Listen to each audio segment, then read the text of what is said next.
Welcome to another episode of the Miles Offside podcast, where we talk a little bit of football and a whole lot of nonsense. My name is Oscar Puente, also known as Footy From Afar, and with me, as always, are my co-hosts, super producer Chuck Bailey and quiz wizard Ian Stimpson. It's been so long, it's topsy-turvy. No one remembers anything anymore. Who am I? Who are you? Where is this? What time of man? We're all dust. Physics.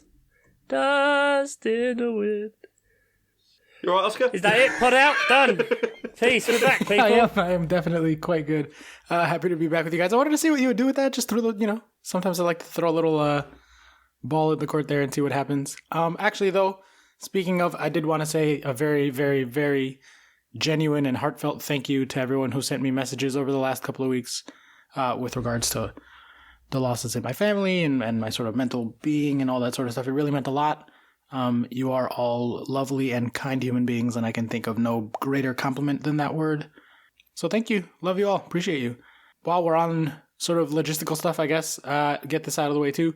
Just given the realities of my work situation at the moment, I'm going to be kind of spotty over the next couple of months between now and May. He's turning into a Dalmatian. That is a fact. He's going undercover. We can't talk about it anymore. It's a whole Cruella de Vil situation. Yeah, exactly. No, it was inevitable with the time difference. It got a little harder for me to get out of work on time to record with you gentlemen during the week for the next couple of months. So I will be missing probably about over half the episodes, but I just want to reassure the viewers, listeners, peoples, that I am very much still committed to this podcast. This is not a situation of one of those where like, oh, this guy's going to be on every few episodes and then he's going to quit like next month. Like, no, I love this show. It's just hard to do something where I'm in New York and you guys are across the ocean. And, logistically that is tough to work out, but good vibes, right, gentlemen? All in the FA Cup, right? FA Cup. Yeah. God, it's been a while. For now, bleak. It's the only place where we win, Ian, for fuck's sake. Am I looking forward to Man City trashing us about 9-0? Yes. Yeah, why not? In a Get way. in line, you and the rest of us. Might as well see some quality. Ugh, dear. Why? How are things over on Posh Island? Is it not good, wonderful times over there? Or? Motherfucker. I don't know. 5:38, I think, says we're 93% to go down. I think they're being very generous there. That's giving us 7% to 7% stay up. It's variance. Outrageously high. Darren Ferguson's gone. A couple of weeks ago, didn't you say he'd never leave? He won't go anywhere? Pretty sure that was you. I'm stunned. Yeah, I'm stunned because we gave him a new contract when we were doing very badly, which was a great decision. So I was like, well, he's not gonna resign. It turns out he has. I mean, there must be something else. Surely there's some sort of payoff happening, but it's just too late anyway. Who cares? We're down now. We might as well have hung on to him and he can get us out of League One because that's what he does. That's what he did. I don't know. It's just very poor at my club at the minute, and I couldn't think of a better time to be playing possibly one of the best teams in the world. The best team, definitely. I've got to caveat it because the title race is back on, guys. Oh, please, No, don't even. What? We'll get to that, I guess. But, all credit to Tottenham. Tottenham done the double, but no clean sheets, was there? No, exactly. 2-0. just saying. 2-0, fine. We haven't got much else to go on, guys. We aren't winning games. We aren't. Come Everyone else on, the vibes are all gone. Give me a picking up break. the points. The goals, the wins, 1 win in 12. Why is this here? I thought this bit of the pod was for Ian to get it, not me.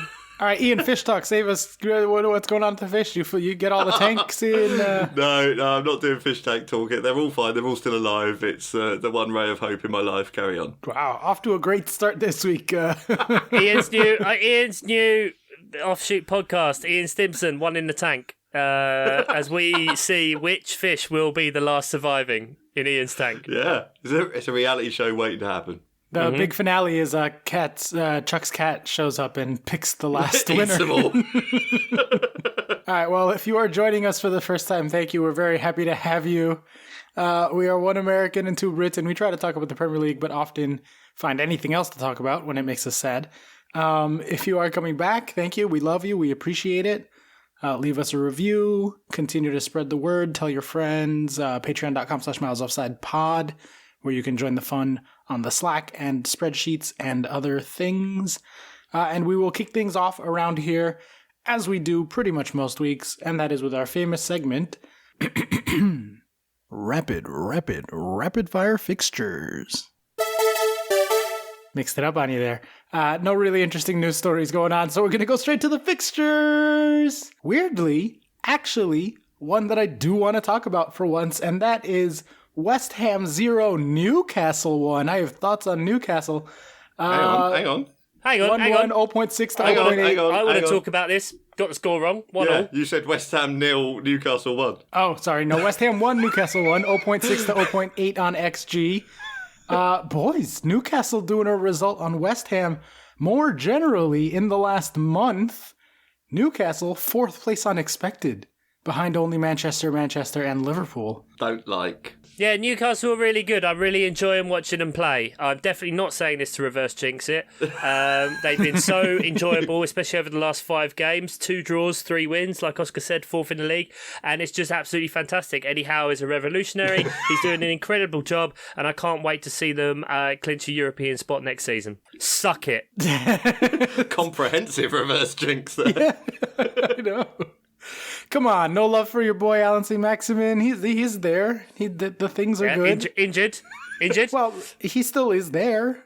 Come on, you got to give me something on Newcastle. You got to give me more than that, man. They went from like 99.9% to go down. They're down to 36. Burnley at 34%. Like they are. Okay. Killing 67%, I think they were. No, 76 they were up to, I think, at one point. But yeah, 99.99, same thing. Yeah, I don't want them to stay up, so I want chaos. And I want to make it clear that my position is not that I necessarily hate Newcastle, because in previous history I'm actually fine with them. I'm fine with the buy-in and the amount of kind of devout fandom that they have in that area. The fact that they've always, even down in the Championship, had a 50-odd thousand seater stadium that's been full. Sorry, not fooled. They have been fooled a little bit sometimes, but you know, I don't think you can deny the devotion and the passion in the area of what was, and they've managed to kind of keep it up at that level. I also don't really like Sunderland, so you know, naturally I gravitate more towards Newcastle. But I also very, very much root on the side of chaos and the most unbelievably madcap thing happening at any kind of moment. So Newcastle getting relegated to me would... I'd be kind of sad because, you know, Newcastle going down, but also it'd just be fucking brilliant to have them get bought out and become, quote-unquote, the richest club in the world and get relegated in the same season. Yeah. Sort of akin to Wigan, let's say. Well, they do have a terrible, terrible end to the season as far as Newcastle goes, so that does kind of go in your favor there. They finished Liverpool, City, Arsenal, and Burnley. So Burnley on the last day of the season could be potentially a relegation decider, but they face Liverpool, City, and Arsenal leading into that, so they need to get these points now because it'll be too late. Is that why the 538... you know, predictions still have Newcastle to go down, even though when you look at the table, they look like they've got a bit of a buffer. You know, they're 4 points clear of Watford now. Burnley have got 2 games in hand, but it's Burnley, and you know, 3-0 against Brighton aside, you know, you don't. You wouldn't expect them to pick up lots of points. You know, it seems like Newcastle was a sort of pulling away. I mean, their underlying, like they're over the last month, over the last 5 games, they are 4th unexpected, right? So like their numbers have been good more recently, but if you look at the picture of the entire season, they're still like far and away one of the worst teams, like one of the bottom 3. Okay. So that carries a lot of weight statistically because there's a lot of momentum to that data, basically. Fair enough. So the big question then, do we think that Liverpool will be able to continue to turn it around and have a miracle save and stay up this season? Liverpool. You just asked if Liverpool would stay up. Yeah, let's just pivot. Let's move on. I think Liverpool might stay up. Yeah, let's just file that under hot takes. Newcastle, you know what I'm saying? I'm bad at names on the best of weeks. Okay, give me a break. Wait, so are we not talking about Liverpool? Have we not moved on? No. I want to know, are Newcastle staying up? Just one word. Yes or no? Chuck, yes or no? Yeah. Yeah, I think I've changed my opinion as well. I think, yes, they probably are staying up, yeah. All right, cool. Well, then let's move on there to Arsenal 2, Brentford 1. Arsenal 2.0 to Brentford 0.6. Are Arsenal going to stay up this season? Yes. Is Arteta a good manager? Yeah, I maintain. Yeah, he's fine. All right, there we go. He's fine. That's all we need to say about Arsenal. No, I don't know. They beat Brentford. That's a team with the letter B, and they're the team with the letter A, so that's like the top of the alphabet derby or something. I don't really know. Yeah, okay. There you go. They're always right up there before the season kicks off, aren't they? Yeah, that's why Bournemouth were taking the piss. Bournemouth took the piss by saying, yeah, we're AFC Bournemouth. Fuck off. Fuck it off. Pricks. Yeah, Brentford haven't won a game since the beginning of January. They're kind of like Palace, and then before that, it's not till beginning of December. 1, 2, 3, 4, 5, 6 losses in their previous 7, and a draw. Oh, guess who the draw was against? Fuck's sake. They've just kind of. I mean, it's kind of counteracted a lot of the good work they've done at the start of the season. See also Crystal Palace, to make them kind of drag down into that area that we didn't necessarily think they would be. Underlying numbers wise, like Palace, they're very, very similar actually to fortunes of these teams. They're still top half on expected goal difference per 90. Their XG still again mid-table. Their XGA still again solidly mid-table. Just a really bad run, and I think I do start to wonder if potentially it's just that your Norwich, your Burnley, your Watford, your Newcastle getting a little bit of form, all of those bottom 4 relative to how bad they were. I guess those points have got to come somewhere, right? When the very top are still just winning, and it's whether it's just a bit of a natural ebb and flow as those bottom 4 kind of creep up a little bit, and then the rest of the pack kind of start to move away again. We're going to know a lot more about whether Brentford are going to get sucked in the next few games, because their next 3 are Newcastle, Norwich, and Burnley. So wow, if they can get if Brentford can get 4 points out of those 3 games, I would say they're probably, I don't know, fairly okay. Especially if what you're saying about the numbers being relatively mid-table. Then it is tricky because Tony's been a bit spotty this season. He's not done as well as I thought he would, I must admit. Are they relying on Eriksen? It's pretty big. Eriksen's going to be playing for the Newcastle game, so that'll be interesting just to see if he has any, even if it's no massive footballing impact, because obviously he's been out for a little while. Will he have a sort of just a galvanising effect on Brentford, who, like you say, are in a bit of a slump when it comes to results? But yeah, I think we'll know a lot more, won't we, after these 3 games? Mm-hmm. A few good results, and they'll be back to sort of bottom of mid-table in the mini league of mid-table. That is really interesting you say that about the fixtures, because I mean Palace have got Watford and Burnley in the next 2, and we're kind of really worrying about them. So there's a lot of matchups in that area that are coming up right now. So I think you're exactly right. There's kind of, once those shake out, I imagine as well that's where we'll see big swings to the percentages on 538 as everything becomes quote unquote 6-pointers. They always are, towards that part of the table as well. And the percentages do reflect that there's still like a lot of room for variance and chaos and noise in there, because like there are 4 teams basically within 12 percentage points of each other for that 3rd relegation spot. So they have a basically tie between Newcastle and Burnley, and then a little bit below that Everton and Leeds, and then another jump from there to Brentford. So Brentford are like not in the conversation yet, but they kind of have whittled away their cushion or their wiggle room completely. Yeah, there's two points to Newcastle, but I think it's where Watford sit right now. It's that I think the key for a lot of these teams will just be the different distance between 18th at the minute, which is Watford on 18 points from 24 games, which Brentford still sits 6 points above them, albeit Watford have 2 games in hand. So it's really low, isn't it? You're not going to need many points this season to survive. No, they're so spread out. That's what I mean. Like, the points are so spread out between the teams. Should we take a little bit of the Arsenal side here? I think, to be fair to Arsenal, we were talking about Newcastle having an amazing last month. Arsenal are 5th on that expected points table and only like 1/3 of an expected point behind Newcastle in that last month.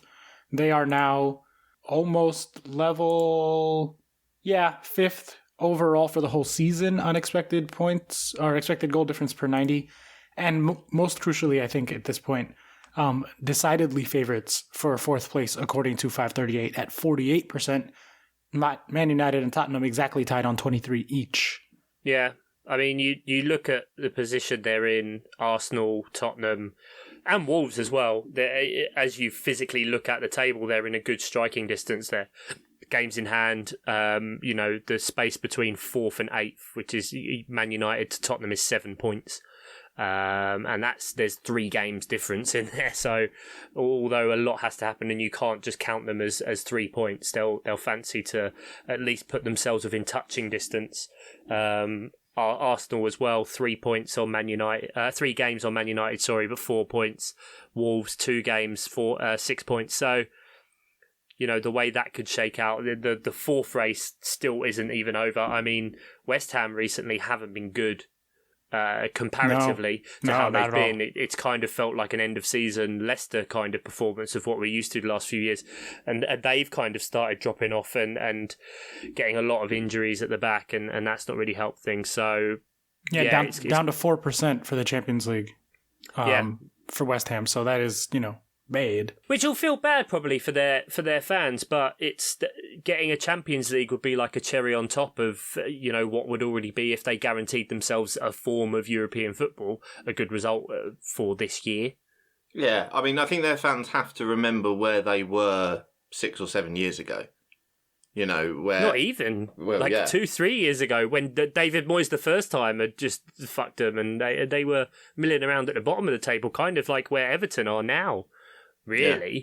I mean, they're an absolute fucking train wreck. So I know we're kind of jumping around here and not necessarily sticking to fixtures, but...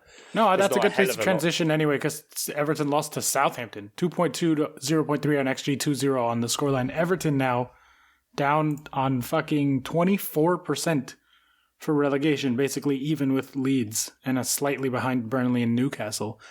Fucking Everton. Oof. What's in Everton? What are Everton? The Frank Lampard appointment just compounds that even more. And as much as I like him as a person, I am incredibly impressed by him as a footballer and everything he did during his playing career as well.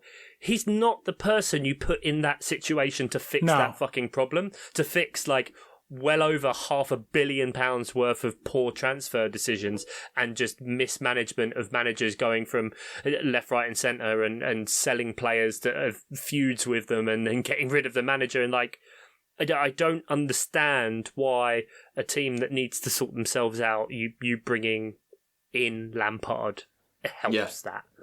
I agree. It was wild. Experienced hand on the tiller time, not potentially Maverick, who I thought it was too well.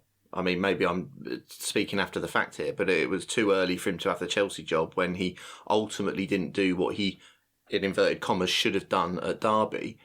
And then he's managed to get himself another a Premier League job, but it just doesn't feel like the sort of Premier League job you give a manager, an unproven manager like Lampard. I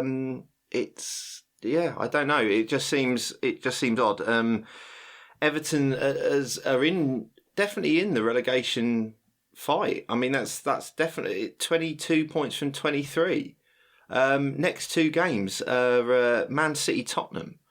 So while your Brentfords will be eyeing the next few games as going, right, we need to solidify. Let's bring Eriksen in. Blah blah blah. Let's get ourselves into the sort of mid-table range. Everton will be lucky to not get dragged in even further in 2 games' time. Because the teams around them have got decent fixtures, probably because they're all playing each other. So, the points will be shared out, I suppose. But your Brentfords, your Norwiches, your Newcastles, they're all playing each other. And Everton are going to get tonked at Man City and Tottenham, sorry. So, it doesn't look like good times to be an Everton fan at the minute. No. But, I mean, granted, I don't want to seem too harsh because, he's been there 3 games as well. Yeah. And so, he got a win. But before that, they hadn't won since December, the 6th of December. And then before that, they hadn't won since September. Absolutely. He's got the opportunity. But what I'm saying is it's just, we could definitely see the fuzzy thinking that is getting in this manager. I don't think it also helps probably in sort of the very small Lampard part that for the last 3 games you've had 3 Newcastle wins. You've had Norwich picking up points. Watford only have won their last game and only scored in their last game. But you know what I mean? Like, you have had those teams kind of start to get a few points and a bit of a run before or during that period. So I don't think that necessarily helps and is not going to buy bad timing, leeway. But yeah, because I just think it's, you know, if they were maybe up in where Southampton are now, who I think have been doing really well. You know, Oscar, you say they lost to Southampton, but I mean, Southampton have lost once this calendar year so far in the league. And that's what, 1, 2, 3, 4, 5, 6 games, 7 games, 6 or 7 games, 4 wins in there as well. So, you know, they've had really, really good performances and solid from Hassan Nahutel. His weird ability to just all of a sudden get something out of that team and then concede a 9-0 is just kind of baffling. And kind of, yeah, I mean, it kind of highlights everything in that area of the league that is just shit, but also really good at the same time.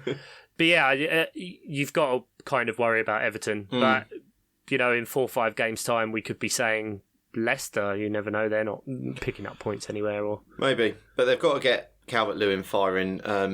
I mean, Southampton had 11 shots on target, which was more shots than Everton even had. They didn't get one on target. They had 9 shots all off target. Yeah, 0.3 XG. That's nothing. They might as well not have been there. Yeah, very, very weak. And that's not what you expect from a Lampard team. You expect probably, they'll let goals in, but they will score goals. And at the minute, they just aren't servicing Calvert-Lewin at all. I don't even think it's necessarily his fault. I just, when I'm watching, they're just not getting the ball to him in the areas he needs it. And let's face it, the areas he needs it are in the 6-yard box, directly in front of goal, and they're just not getting it to him. So, you know. Yeah, bad times at Everton. Bad times. And it's crazy because, like, other than Leicester winning it, they're the only team to finish in the top 4 outside of the Big 6 in the last 20 years.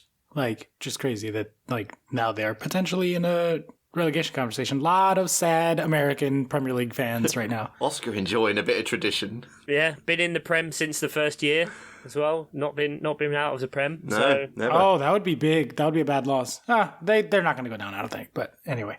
Speaking of not going down, but probably more worried about it than they need to be, let's go to the Mop Derby. I don't know, that was a tenuous transition.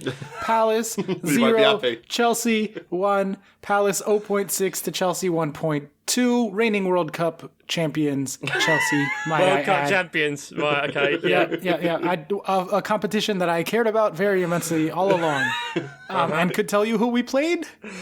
Palmeiras, maybe? I don't know, actually. The second best team in the world, yeah. There you go, exactly. Chuck, take it away with the Palace side of this one here. Why? I don't want to. It's bad. We don't finish. Well, no. Come on. Yeah, no, we don't finish. Just same old shit, really. 1 win in 12. 1 win in 12 in the league. Draws, but still scored more than last season, conceded less than last season. It's our second worst points tally after 25 games, I believe, that we've had since being in the Prem for this period, which just feels so weird and is the kind of disconnect with how watching Palace we've all kind of felt throughout the season. And I think that's kind of tempered the expectations a bit of everyone, and I think rightly so, that we had a really good kind of period at the start where we went 6 games where we were unbeaten and also had a couple of wins in there. The win to, I think that would have been the win against Tottenham and then Wolves. Then we had a couple of draws, then a loss, then like the win against Man City or something. I can't remember exactly the structure, but regardless, that it has then meant that we have dropped more and more. Now, we're still over a point per game just, but it's really hard when, you know, before the Chelsea game, you play Norwich, concede within the first minute. We played Brentford, who, like I said before, hadn't won a game in 5. You know, we don't even manage to score against them. And so it's just a bit abject performances recently with kind of what was potentially expected. I don't think it's as mental as a lot of Palace fans on Twitter. I say a lot. People saying that Vieira should be sacked. What? Which No. is really People are saying strange. that? Yeah. People are stupid. And saying that he doesn't know how to manage games, he doesn't know how to use the squad, and blah, blah, blah. And it's like, well, give him credit. He's had half a season and has never managed in the Prem before. This team, like, I don't think people comprehend the fact that we have a centre-back duo who had never played together or played for the club before this.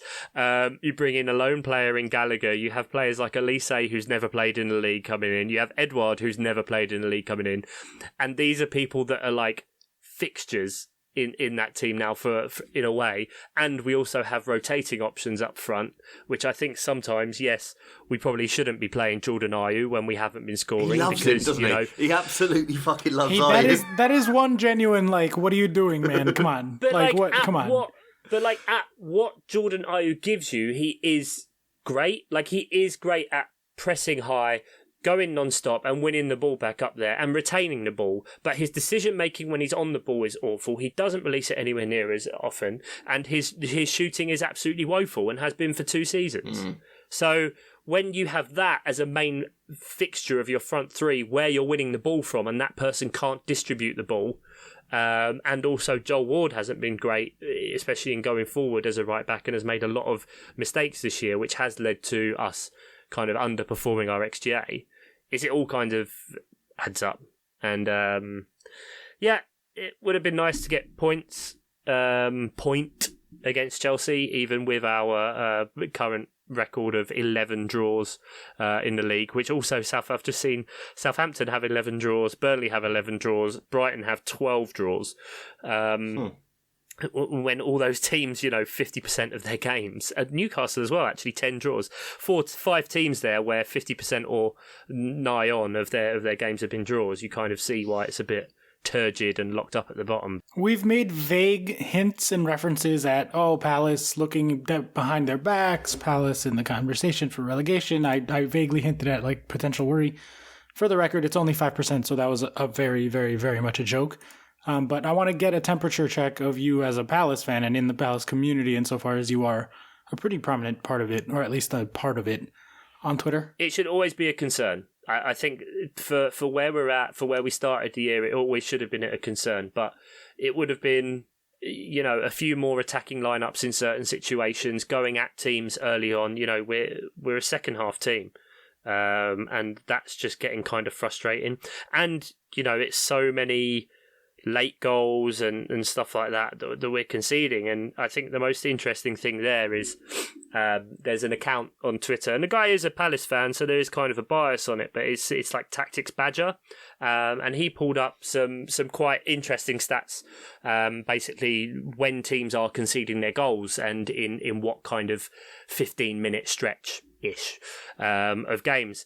And so when you arrange all the teams, just looking at the last 15 minutes of each half, Palace have conceded 58.3% of their goals in the last 15 minutes of the first half and the last 15 minutes of the second half, which is by far and away, that's first. Second place, you've got West Ham with 52.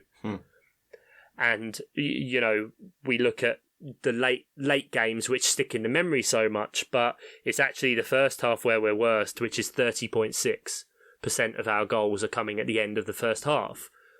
And that's, you can say about the end of matches, and if you're not switched on and you're running out of energy. So, teams like Leeds, especially this week against Man United, they just looked like they were out of puff by that point, which was a real shame because it was a great match. But like at the end of the first half, you're like, right, what the fuck are you doing? These numbers are just affected to kind of show that we're switching off by that half, and not just in percentage-wise, numerically, 11 of our 36 goals we've conceded have been in that period as well. And so it's by far and away the most numerically as well as a percentage. And so it's just quite poor, really, that kind of factor. And I think it was, early season and to the first third, we were talking a lot about set pieces. I think that's kind of been rectified a bit now, and we're starting to look a lot better. And I haven't noticed that as an issue and that we are conceding. That may feel anecdotal, but this especially, it just kills you. It kills the momentum before half time. It means you're then fighting back, that, the goals that you do earn aren't necessarily worth as much or can give as much of an uplift. yeah, just when you're battling against it and you're in that position, you don't want that situation. I think it's the case, and it stretches out to all the other teams around us. I mean, when you look at those 15-minute periods as well, you have Norwich. I mean, Norwich are the worst over the last half an hour of the match. They've conceded 27 goals after the 60-minute mark. They're in top for both of those. Newcastle are next, 22 goals in that time. I know, of course, they would have. The reason they're down the bottom is because they concede more goals anyway. But the percentage of goals they're conceding is quite high as well, like a 25% towards the end. So. Yeah. It's kind of more of a sign of teams that are in that area, but if you have the first half that can kind of buffer that, and if we can rectify that 15-minute period before the end of the first half more than the end, that kind of gives you the buffer then that you're 2-0 up going into the last 5 minutes, as opposed to a 1-0 hanging on or battling back from 1-0 down. Which isn't fun. Can you coach that out though? Because with Palace, I don't know what you think. You would obviously know better than me. But when I watch Palace, I feel like it's concentration, not fitness. Like with some teams, it does feel like fitness. With Palace, I'm not sure it does. Well, those do go hand in hand though. But I think that's right, because if it is Jordan Ayew starting all your games, you're not looking to go ahead early. You know what I mean? You're looking to set in a certain system and then potentially change things after, I think. The one thing I did like before the Chelsea game, and we can come on to Chelsea in a bit, because I don't think necessarily Chelsea really did much at all. In the match. I mean, Lukaku got the record for the least touches ever from a player to play a full 90 since 2003, which was 7 touches in 90 minutes. FBref has it at 8. Thank you very much. Okay. Opta doesn't. Opta doesn't. Even so, I doubt that's. I mean, at best, then that's equaling the record. Right? No. It's still the record. It's still it's like not even close. But he did say before, like, he wanted to try something different, and I think that is kind of a situation where it is kind of a free hit. And you look at us at the start of the season, the first game against Chelsea, and Chelsea didn't necessarily play well, and it was a 3-0, just thumped us, and there wasn't much to be said about it. And in this game, it's a far, far more tighter affair. So I think that shows kind of an evolution, and also trying as well a 4-2-3-1. So we did have Michael Elise in the 10. He did bring Eze on later on to be in a 10, but necessarily I don't think on pitch that translated well enough. We probably could have done with having a Benteke or Edouard on, or maybe even Mateta, because he's been good recently, as having a proper target man up there to kind of give the back three something to split them a bit, or at least create the space for the number 10 behind or the wingers to kind of come inside. But I think that's good that we saw something different against Chelsea, because it kind of is a free hit. There's no real point in...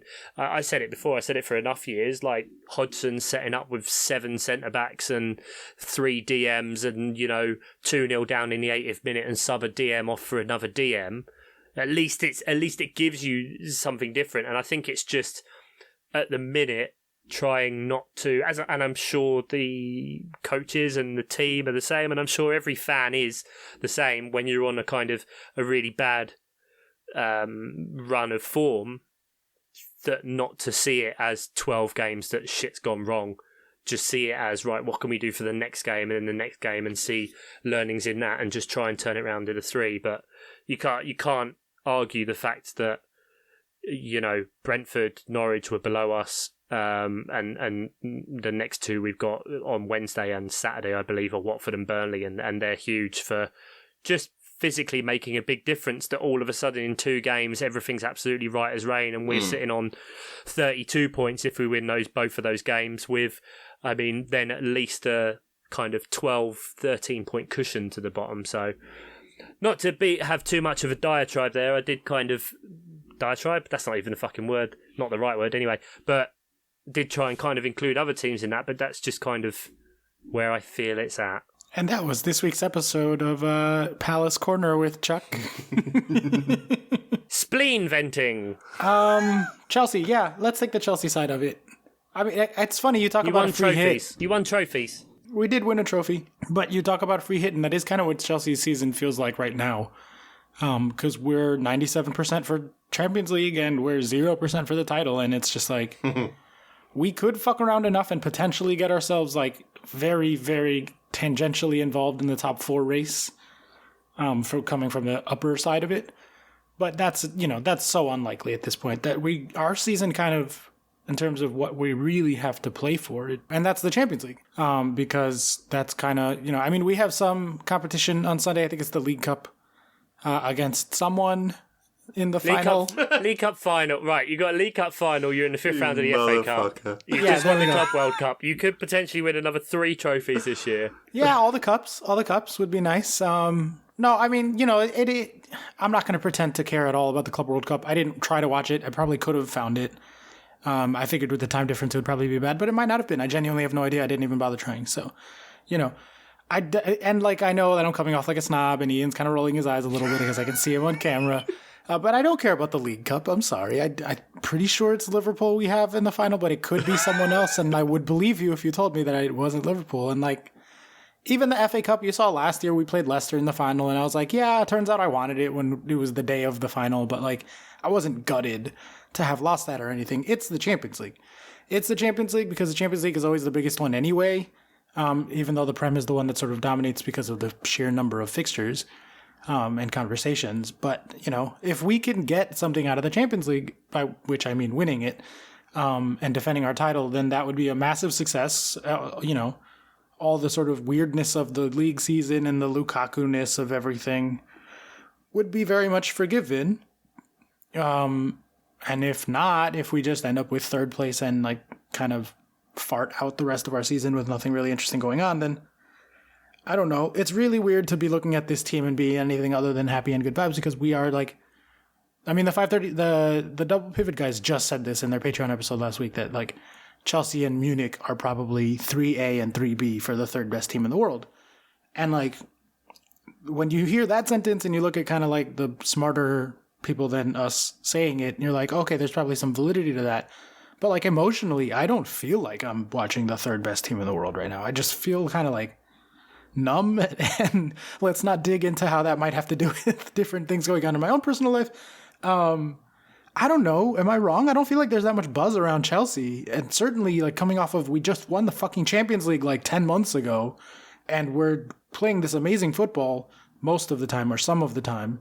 And then it just feels like everything's really kind of negative, or not even, just disinterested around Chelsea. What's the temperature over there? Are people talking about Chelsea as a good team? What's the media narrative with Chelsea right now? No, I think it's simply a percentage and numbers game of what you have the most exposure to, and also what is a thing that happens most frequently. And in football, in your own country, league football is what is the highest volume of games, right? It's 38, 46 games, whatever it is. And so when that's the exposure you have so often, that was kind of what formulates your opinions the most, and everything else is kind of secondary. The Club World Cup, I don't understand why, if it is such a big, prestigious competition, and I think it deserves a place, or at least there should be some sort of form of that competition. I think it does make sense, and I think it is big for all the different associations or what have you. But maybe it should be in a summer at the end of a season or something like that. Anyway, regardless, I know there's difficulties of scheduling, whatever. But no one watched that here. No one did, I don't think. Was it even on TV? I have no idea. Champions League is obviously a feature, but there's such great gaps in between, the end of the group stages and then the start of the knockouts, that I think we're kind of in that period then where league is what formulates the opinion of Chelsea so much. And where they are, I'm loath to say that they're struggling, but I think for the level where maybe Chelsea were expecting to be at this season, and I think we all did, after the 3-horse race kind of ended, that they have kind of laboured there. And when that's coupled with a lot of injuries, a feud between the striker and the coach that leads to them having to put out an apology video, and then we joke about him not having touches, and I think part of that just to back my own team as well, I think part of that was Joachim Andersen and Mark Guehi are fantastic as centre-backs. They did the same to Harry Kane earlier in the season. But I think also the 7 touches is compounded by the fact of the way Chelsea are playing. And so I think when you have those things that stick in the mind so much, especially the fact that us as football fans, 90% of the time, we're all fucking stupid, and if it's not the striker scoring the goals, we can't understand. See also our opinions of Pep's Man City in the summer, that's just kind of what formulates the opinion. So I think maybe that's kind of why you maybe feel the way you do, because you're not, you try and view the games in isolation, and it's not the most exciting. And then you try and view it as a big picture, and you see, well, the top 2 are fucking miles away from us, so it's not good, even though it is good. You know, at this stage, 97% for the Champions League. Like, you should be like, okay, well, like you said, free hit, dust ourselves off next season, and also the Champions League. And I think that's quite a fair way of me seeing a fan of one of those teams, yourself with Chelsea, of seeing the season kind of going forward. Yeah, and I don't by any means want to make excuses, because they just have failed, like, in their quest to try to win the title, and that was their, like, explicit task going into the season. But it also is not that interesting to be like, we suck. Oh well, fine. And I think one of the bigger sort of factors at play here, at least for me, is the injuries. Is Reece James and Chilwell. Mount hasn't been playing as omnipresently as he has in the past few seasons.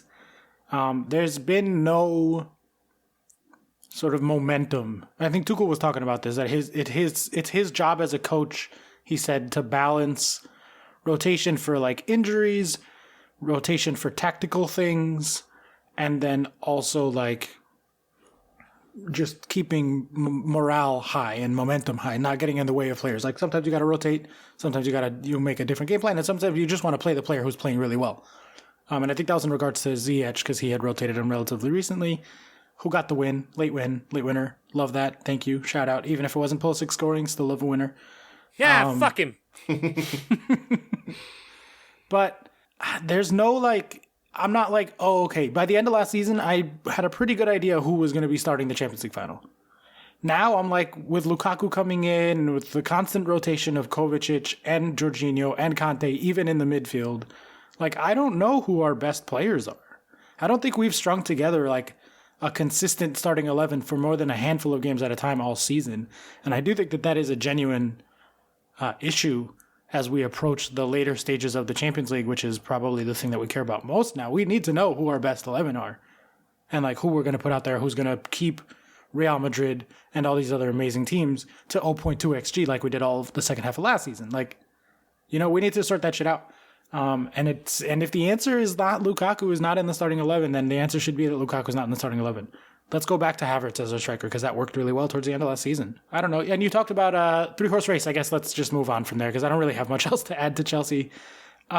Liverpool done absurd goals, both in quantity and quality. Liverpool 3, Norwich 1, Liverpool 3.0 to Norwich 0.6. Sadio Mane's goal should have counted for 7, I think, putting this scoreline at 10-1 in my opinion. 10-1 Norwich double relegation. That's that's it. Huey Lewis and the news right there. Norwich scored first. Jesus Christ. Yeah. Everyone screamed for their fantasy teams there, especially during a double game week. Liverpool are just doing what they need to fucking do right now. And, just kind of hoping that City fuck up. They're keeping the pressure on. They have a game in hand, and that game, if they win it, would be 3 points behind. So it's, And they've still got to play City. Title 9-pointer, I think they would call that at that point. 12-pointer. 12-pointer, there it is. And then some guy will say this one's for all the marbles or something like that. Yeah. Something. I don't know. Do you believe it? I don't think there's a title race on. I think this is going to be hilariously close enough. Is. No, it's going to be good because now not only are City still going to win the title, but yes, I get to have the added joy of watching Liverpool fans get reinvested only to have the rug pulled out from under them right at the very end. I guarantee we go in with like 2 weeks into the season, Liverpool are 3 points ahead and then drop 2 games. Like some delightful shit like that. Like the City's still gonna win this. Like come on, everybody relax. City lost when City lost to Palace, famously, and Palace kept a clean sheet. Don't think I've mentioned that. That was in game week 10. They've then won every league game since, and we're obviously saying about the title race.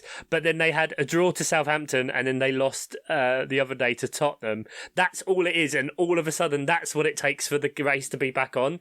So as much as we've said, like, it's crazy and how much Liverpool have to do, it is also fucking impressive that City still only had to fuck up 2 games for this narrative to justifiably, I think, to come back. Yeah, because Liverpool have been unbelievable. It's just win, win, win, win, win. We are the Spain now. We have 2 giant teams. Every single dropped point between either of them is a massive, massive implication for the title race, with a third kind of sort of team who's clearly better than all the rest of them, but not quite good enough to be winning with the... Like, we're straight up, like, I guess we're the Atletico now, and then the Premier League is the Spain.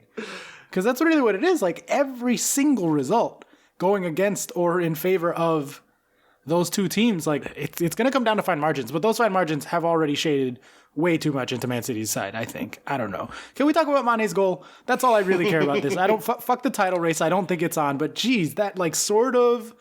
balletic, not quite bicycle, not quite overhead. Yeah. Like what I really enjoyed about it was, he didn't have the space, or the ball wasn't sitting right to do what you usually do with an overhead kick, which is put your other leg up first to get you some momentum to flick with your dominant leg. He just sort of like fell into it perfectly. Like there was only one way he could have scored that goal, and he did it, which was to sort of gently like fall backwards and just.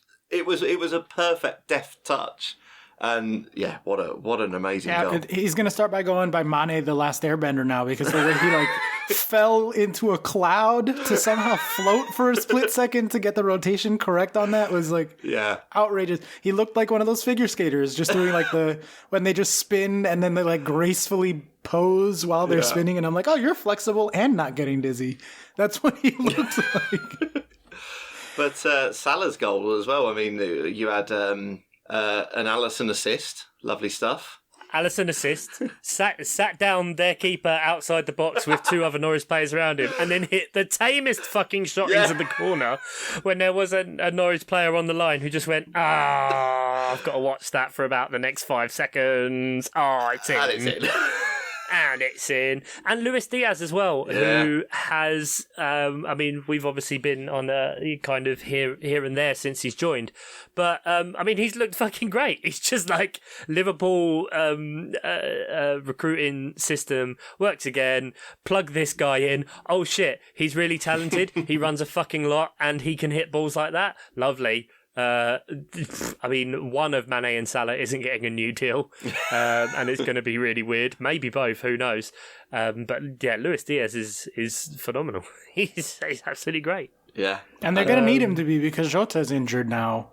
Yeah, still not sure how much at this point. Yeah, has anyone said? It's a bit up in the air, and Firmino is injured. So if Jota can get back a bit quicker, then that'll help. But it sounds like Firmino's injury is probably worse, actually. But yeah, so but I mean, you've got a massive range of attacking talent at Liverpool. So I know you're absolutely right in that City are obviously in the box seat, and it would take a lot for them to lose it. But I do genuinely think there is some interest back there now, and you've got to thank Tottenham for that, because Christ, it being wrapped up in February, it would have been really upsetting. Let's shout out Tottenham. Yeah, shall we thank Tottenham then? Let's go to Manchester City 2, Tottenham 3. Manchester City 2.2 to Tottenham's 1.8. So let's be real sarcastic here and cue the jingle. Oh God. I try every time I try. Ooh, they're better than they ought to be. Tottenham of the week. Spursy of the week. It's this Tottenham of the week. We had Conte, man. Fucking Antonio Conte doing his Antonio Conte thing, jumping around on the sidelines, dramatic late goals. Some guy named Harai Kane, I don't know, the Hurricane, coming in here doing things like it's 1995. Youth all of a sudden springs eternal. I don't know, man. Spurs? I said Tottenham were good again and we're in a position to overtake Chelsea. They had 3 games in hand and were in 7th. They played 3 games and then they were in 8th. Lost to Chelsea, Southampton and Wolves, and then just pull out one of the best team performances I've seen against City. Obviously City 7.5 of the XG is from the penalty, of course, so open play you're looking at 1.4, 1.5. Harry Kane playing marvellous balls, Son and Kulusevski getting a real good understanding between that kind of set of front three. And, quite rightly, Patreon Jeff Pedder said that he had to go see a doctor because the erection had lasted for more than 4 hours. And I'm not surprised after that game. Like, I was watching the highlights earlier, and even you know what the result is, and you start to look at other things. I'm like, fuck, that was great. That was really great to watch. And they had a goal disallowed as well. And so the fact that it's then Harry Kane doing Harry Kane things, everyone's going on that means, of course, Jack Grealish was a waste of money for them, because that's how Man City work. They don't work like that, you fucking dickheads. It was just great. And Conte going absolutely fucking ballistic, especially after City had equalised in the 94th, 93rd minute with the pen. Credit to Tottenham for not just going, oh fucking hell, they've equalised, they had all the possession, it's a done deal. They kept at it, and I mean it was great. It was great from Tottenham. They kept things so compact, but like both they kept things quite narrow. I thought they kept things the lines were close between the defence and midfield. They did incredibly well at frustrating City, who had a lot of chances. But then 29% possession. Is that what Tottenham had, Jesus? If that means so much. Yeah, very much a very, very, very classic case of quality over quantity here, because, very little percentage, only 6 shots compared to 21. But if you look at the shot map, all of Spurs' shots are at the penalty spot. Yeah, because Kane kept getting in between the centre backs. It happened again. 6 shots. It happened. Fucking hell. They had so many times that it happened. I say so many times. You're obviously saying it as 6 shots, so it happened 6 times. But it was. Why are you not shutting that door? It was bizarre that they gave Kane the ability to just run between them all the time. And the Man City do have this in them when they have, so much possession and they don't automatically turn it into goals. They do, like you say, with Palace have done it to them, Tottenham have done it to them. It's something that does happen, not regularly, but regularly enough that you'd think Pep would sort of close the door on it. I think it happened a couple of times in the first half, and I was really surprised to see it continue to happen on the counter-attack in the second half. It just didn't look like, and far be it for me in my basic fucking way to criticise a man who's playing 5D chess, but especially for the third goal for Tottenham, it just looked like neither of the centre backs picked up Harry Kane. But how is that possible in the 97th minute when they've seen it happen?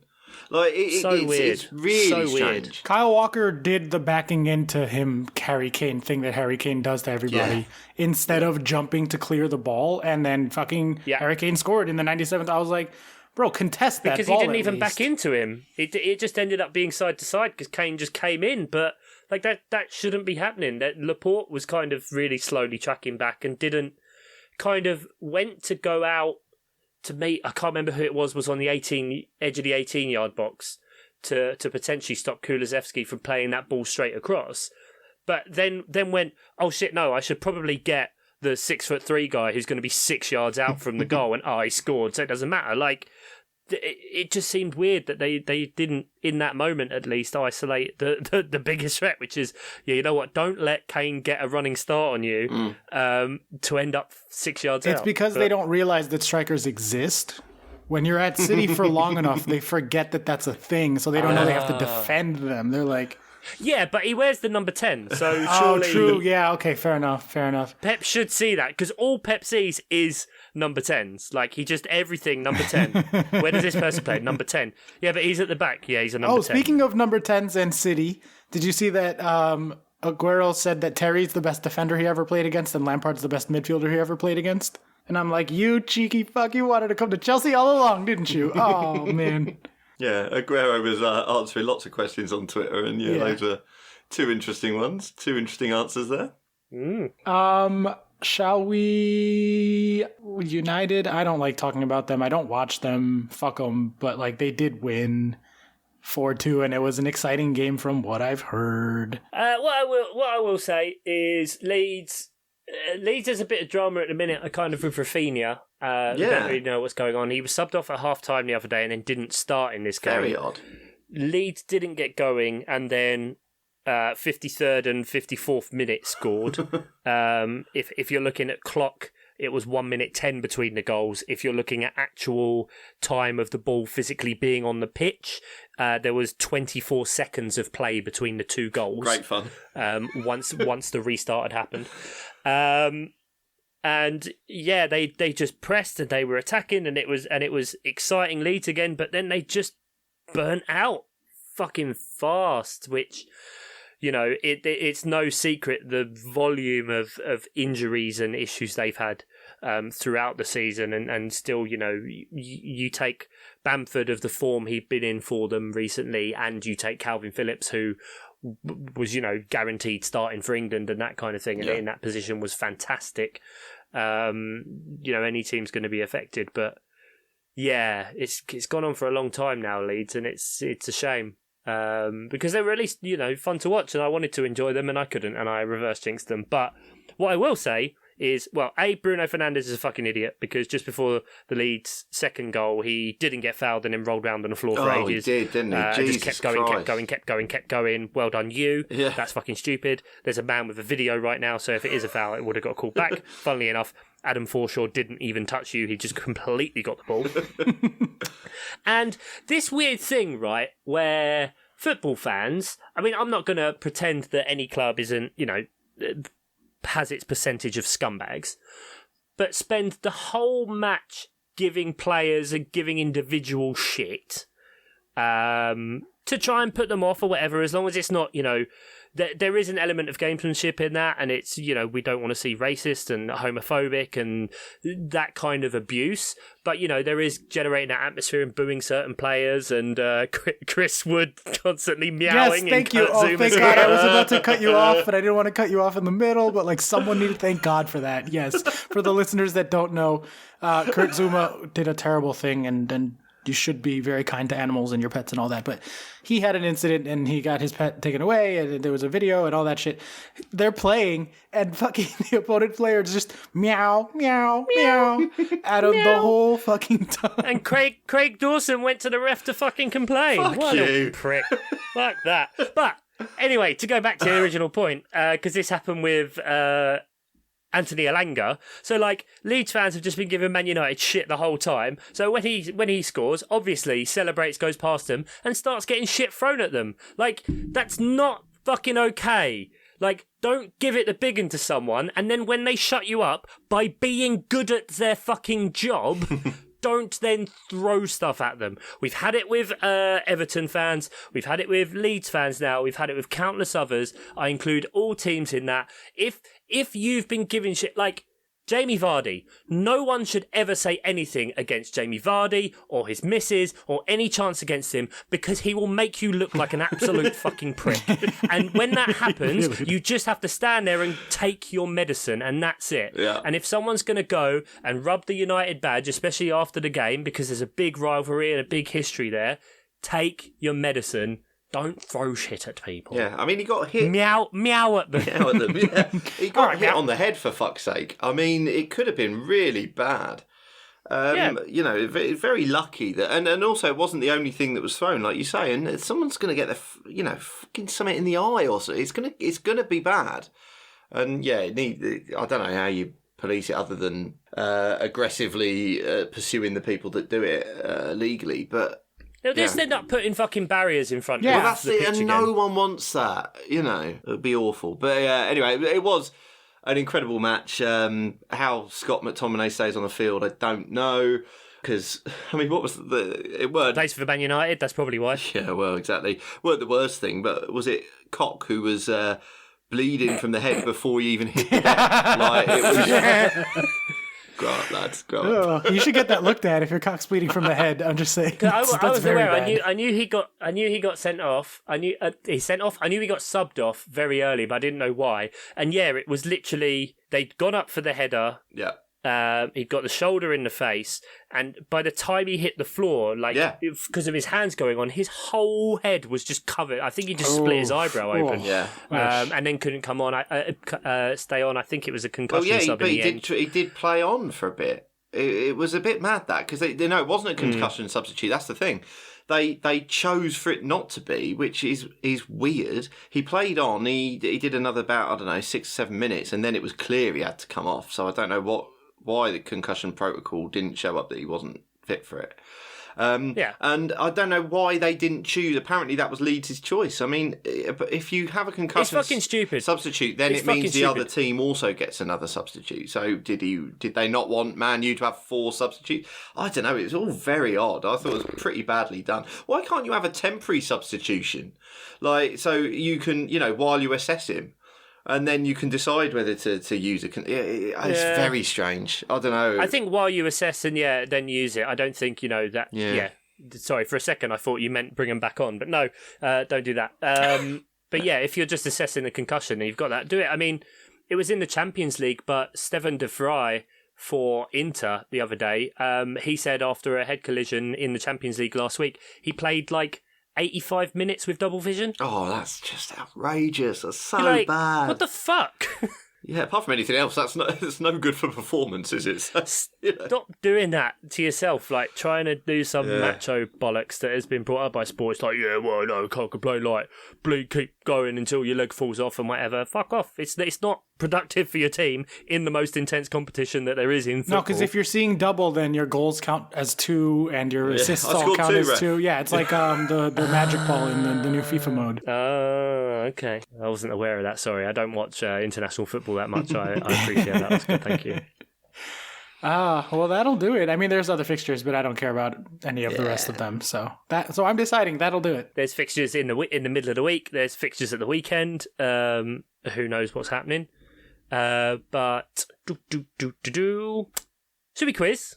Hell yeah! Let's quiz. Quiz action. Jingle. Never mind. No toys on hand at the minute. No toys on hand. I did forget the toys. I've got one for you. It's a different format again, which is good. And this one is going to be all about quick fire, quick thinking, on your toes. I'm so bad under pressure. Ian. Before we recorded, I asked the 2 contestants to pick a number between 1 and 26. 2 gladiators. Of the 2 titans of podcasting. Not necessarily in stature, but never mind. Oscar, of course, picked 13. Ian picked 14, which means I've given him the 13th and the 14th letter of the alphabet. Really simply, I'm going to quickfire as many things as possible. As many questions, as possible. I have 15 down. Okay. And each of you will get 30 seconds to give an answer that begins with the letter you've given in that time. You can pass, and we'll come back if we've got time. Okay, thank God we'll for that. do that. We'll keep going. Hopefully you don't get the same number. I might have a tiebreaker, probably don't. And the other one, to make sure you don't just give answers that aren't answers, we won't disrupt you in the middle, but the other contestant will be keeping check, shall we say. But my decision is fucking final. As always. All right, that's it. We flipped a coin before we start, and it came up Ian. So Ian's going to go first. Your letter is the letter N. Yep. You will have 30 seconds to give me as many answers. Now, one last thing. If you give me someone's name, potentially, it's the surname that has to begin with a letter. Or if you give me, it can be the first name, but you have to give me the first name and the surname, if you see what I mean. Right, okay. So, for example, if your letter was H, you couldn't just say Harry. Yeah. But you could say Harry Kane. Fine. Your 30 seconds starts now. Premier League team. Norwich. A film title. Pass. A Premier League player. Current? Narni. Brilliant. A planet. Neptune. A sport. Netball. An animal. Nematode. A county of England. Northamptonshire. I'll give you that. That's not. Is that a county? A nematode is a worm. I'm giving it. Yeah, that's fine. Northamptonshire is a county. Yeah, is it? You said Norwich, a Premier League team. get a film. Yeah, I didn't specify a current player or not. So yeah, Narni, that'll do. Planet Neptune, sport. So 1, 2, 3, 4, 5, 6. Okay, I'm relatively happy with that. Yeah, but 6 is not bad. I thought that's better than I would have guessed. No offense, Ian. 6 has No got to worries. be. I'm glad I optimistically prepared 15, thinking you might get close to double No, figures. you had to be prepared. That's good. Never mind. Right, it's Oscar's turn. Your letter is, of course, M for Mike. If you're ready, your time will start now. A Premier League team. Manchester United. A Premier League player. Sadio Mane. Month of the year. May. A musician or band. Metallica. Spice or herb. Margarine. A fast food chain. McDonald's. A girl's name. Martha. A country. Macedonia. A mode of transport. Motorcycle. A film title. Mafia. Oh, is Mafia a film title? doesn't- I don't it know. doesn't. I but figured it is. I don't It know. really Two, doesn't three, matter. 4, 5, 6, 7, 8, no. 9. Ian, play the music. It's up to you. Hey. Oh. Hey. New York. Oh, that was really fun. My heart's going a million miles an hour. Yeah. Oh, pressure. I thought it'd be intense. I definitely didn't steal that from a radio station that I listen to in the mornings. I mean, they do 5 in 10 seconds, so you'd definitely be fucked, Ian. Okay, well, so we got 4 fixtures in the midweek. We got Burnley, Tottenham, Watford, Palace, Liverpool, Leeds, Arsenal, Wolves. That's across Wednesday and Thursday this week. Friday deadline for your FPL teams. Mark Daffin, yeah, Friday. I did not know that. Okay, Thank good. you very much. You're welcome. Public service. Thank you. That's what the patrons pay for, specifically Mark. We start on Friday night, 8 o'clock, with Southampton against Norwich. Then on Saturday, we've got Leeds, Tottenham, Brentford, Newcastle, Palace, Burnley, Brighton, Aston Villa, Man United, Watford, Everton, Man City, West Ham, Wolves. And then that takes us into next week whenever. So, let's get the fuck out of here. Let's go home. I mean, we are home. I'm home. You're home. He's home. Yeah, I'll check the cameras. We're all home. Never mind. Thank you. It's been a pleasure to be back as a tripod. Say goodbye, Oscar. Bye. You best behave yourselves while I'm out. Ooh, never. Say goodbye, Ian Stimson. It's going to go fully off the rails. Absolutely. It was never on them. We're like a hovercraft. Big thanks, producers. Johnny, Nate, Mark, Sam, Jeff, Andy. The one from Sutton. Yeah, that one.